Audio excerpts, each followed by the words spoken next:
નમસ્કાર મિત્રો, હું બિપિન કુમાર પટેલ આપણી પટેલ બિઝનેસ એન્ડ કન્સલ્ટન્સીની ચેનલ પર આપ સર્વનું ફરી એકવાર હાર્દિક સ્વાગત કરું છું. આજે આપણે વસિયતનામું યાની વિલ અને નામાંકનનો ભાગ 4 લઈ અને હું આપની સમક્ષ પ્રસ્તુત થયો છું. જેમાં આજે આપણે વિલ યાની વસિયતનામાનો જે પ્રકરણ છે એ 4 નંબરનું પ્રકરણ આપણે જાણીશું, જેની અંદર વસિયતના જરૂરી તત્વો વિશે આપણે આજે જાણીશું. આપણી આ ચેનલ ઉપર આપ પહેલીવાર આવ્યા હોય તો આપણી આ ચેનલને અવશ્ય સબસ્ક્રાઈબ કરશો, જેથી આવી અવનવી માહિતી અને માર્ગદર્શન આપને મળતું રહે. આપણે બધા સંપત્તિનું સર્જન કરવાનું, તેની વ્યવસ્થા કરવાનું જાણીએ છીએ. તેથી હવે આપણી સંપત્તિની વહેંચણી કરવાનું જાણીશું.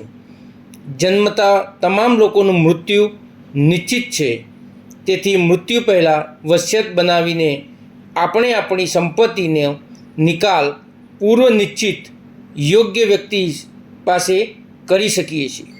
યાને આપણી હયાતીમાં જે ઈચ્છાઓ છે, જે ઈરાદાઓ છે, એ ઈરાદા મુજબ વિલ બનાવી અને આપણી જે સંપત્તિ છે એનું આપણી ગેરહાજરીમાં આપણી મૃત્યુ પછી તેનો નિકાલ પૂર્વ નિશ્ચિત કરી શકીએ છીએ.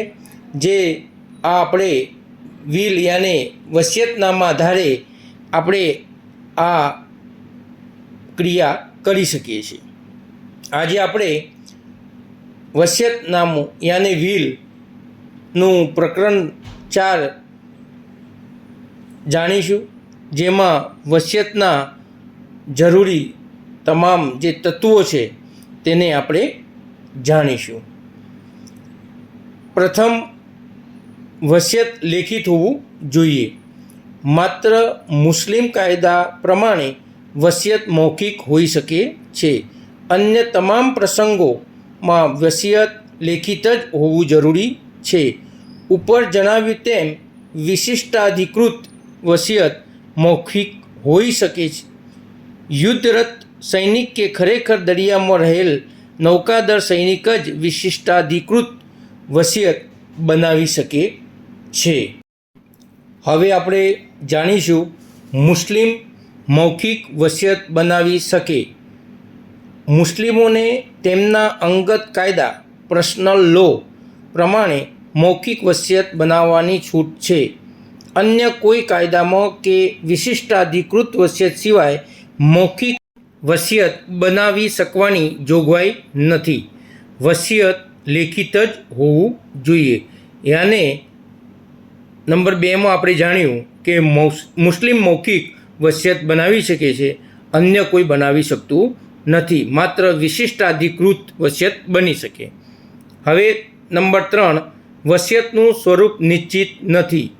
વસિયત અમુક રીતે કે અમુક સ્વરૂપમાં લખાયેલ હોવું જરૂરી ઠરાવવામાં આવેલ નથી. અમુક ભાષા કે શબ્દ પ્રયોગ પણ જરૂરી નથી.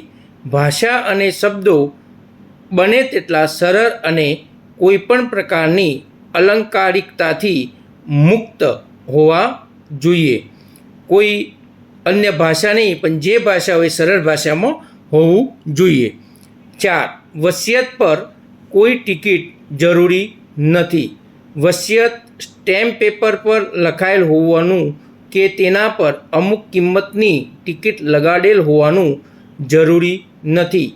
સાદા, કોરા અને ટકાઉ કાગળ પર વસિયત લખાયેલ હોય તો તે પૂરતું છે.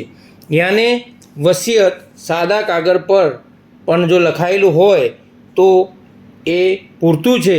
એના માટે કોઈ સ્ટેમ્પ પેપરની કે તેના પર કોર્ટ ફીની કોઈ ટિકિટ લગાડવાની જરૂર નથી. માત્ર જે કાગળ હોય એ ટકાઉ અને સારો હોવો જોઈએ. 5, ટાઈપિંગ અનિવાર્ય નહીં, ઇચ્છનીય છે. એટલે કે વસિયત હાથે લખેલ હોય તો પણ ચાલે.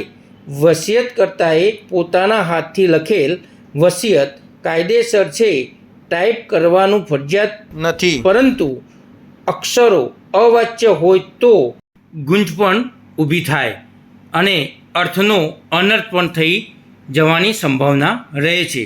તેથી વસિયત ટાઈપ કરાવવાનું સલાહભર્યું છે. બને તો ટાઈપ કરાવવું સારું.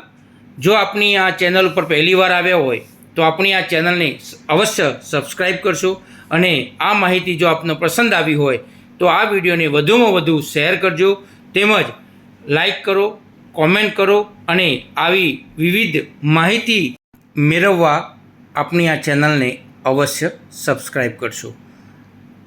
આગામી સમયમાં પ્રકરણ નંબર 5 ઔપચારિકતાઓ, વસિયત માટે કોઈપણ કિંમતનો સ્ટેમ્પ અનિવાર્ય નથી એવી ઘણી બધી વિલ બાબતેની ઔપચારિકતાઓ કઈ હોય છે તે વિશેની માહિતી લઈ આપની સમક્ષ ટૂંક જ સમયમાં પ્રસ્તુત થઈશ. જય હિન્દ.